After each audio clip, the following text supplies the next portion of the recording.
Hi and welcome to Glow Within. My name is Katie. Today I'm going to be sharing 10 lessons from our children. Our children are, I believe, our teachers. It's so powerful to be able to just see how in the moment they are and to be open to learning with them. I think we learn with each other symbiotically, and this is one of the most important relationships for us to grow. So in the Empowered Parenting course on the Glow Within app, I share some tools to help you create your vision based on your values for parenting, and it's totally unique to each of us. And it's unique with each child too. They bring out different aspects of us, and we need to work on different patterns maybe to help release some of our patterns so that we can parent them in a more empowered way. But anyways, 10 lessons from our children. The first is to play. Play is huge. Play is how they learn. It helps tone the vagus nerve because we're getting out of our rational mind and into our body. And part of play is letting it go, right? We're back in the moment. We're back playing. We're not busy worrying about what was going on before, what's going to happen next. We're just in the moment. And whatever has been happening is gone, right? Children don't hold on to things, or generally they don't hold on to things. So it's a great lesson to, once the issue has been resolved, just let it go.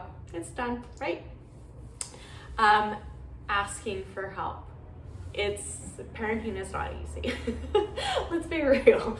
And it doesn't come with a guidebook. It doesn't usually come with a ton of support. So ask for help.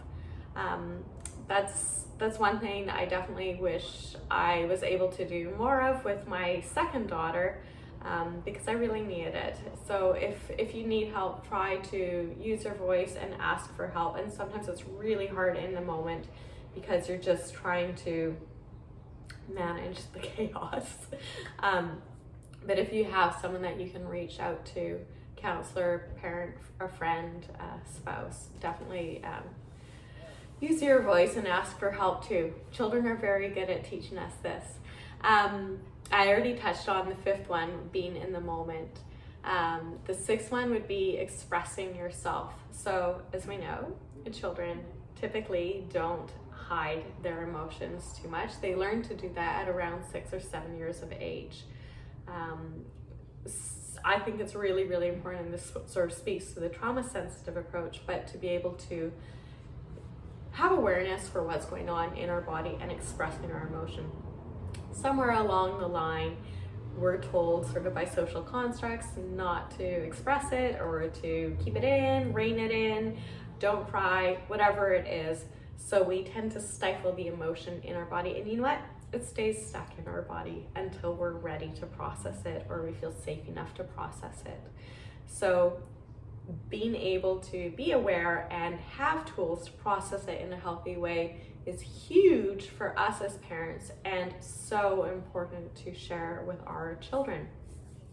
So some ways that we can stay connected with our body are by doing things like having a regular practice where we connect with the earth, so walking around,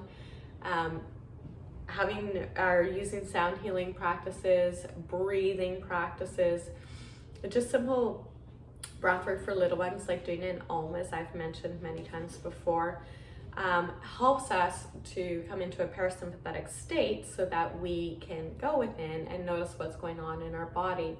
Once we have the words to be able to express what's going on, then it becomes easier to release it. But the first and hardest step is really going in and noticing what we're feeling. So important. And then to release it, using movement, using our voice, using our ability to express what's going on is so key to release those patterns, emotions, etc. from our body. And of course, there's courses on the app, the Glow Within app, that speak to this. Myofascial meridians is actually one of my favorites.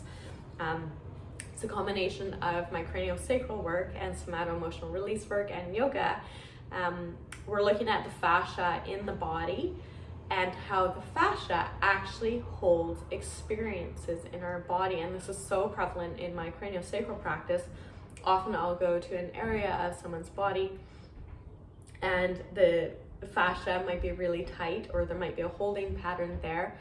And then with time, it'll start to release, and whatever it is that was stuck there will become apparent to me and also to my client without any words being spoken. It's really such a powerful practice, and just goes to show how intuitive and how connected we all are. So leading on that is trust your intuition. If something feels right or not right to you, trust your gut. So when we're parenting, I tell my daughter very often, my eldest, to listen to her body. We tell them to listen to their body so that they know when to go to the washroom, if they're hungry, if they're not, or if they're thirsty, when they're not hungry, to listen to their body. And going one step further, listening to their body so they know if they're in a safe or not safe situation, and again, they can express it. Children are so connected to their intuition, and I think this is such a beautiful gift to foster, because as adults, so many of us are trying to reconnect to our intuition because there's so many distractions, or we become disconnected from just life, right? So that's a big one for me, to help empower in children. And us as parents, obviously, as mothers, it's so important that we listen to our intuition. Only we know what is right for our children. And there's so much conflicting information out there. It's so important that we listen to ourselves. And actually, that's a big part of what the Empowered Parenting course is all about. Nurturing your inner wisdom, or connection with your inner wisdom. Loving unconditionally. Children love unconditionally. So being vulnerable is a big part. And this is, again, something that we explore in the Empowered Parenting course, listening to our body and being able to trust it and love from our whole heart. The last two are be or see the magic in everything. Every little thing is magical to children. Part of it is because it's the first time they might have experienced it, but really there's so much beauty and magic in the world around us. And to be able to see that again through a child's eyes it helps keep us grounded, it helps keep us present, it helps keep us in a space of joy. And lastly, be your genuine magical self. I hope you found some helpful tips. There's tons more in the Glow Within app. You can click the link below. And please subscribe, like this video, share any comments, any thoughts, anything else that you thought should be on this list, let me know. Have a great one.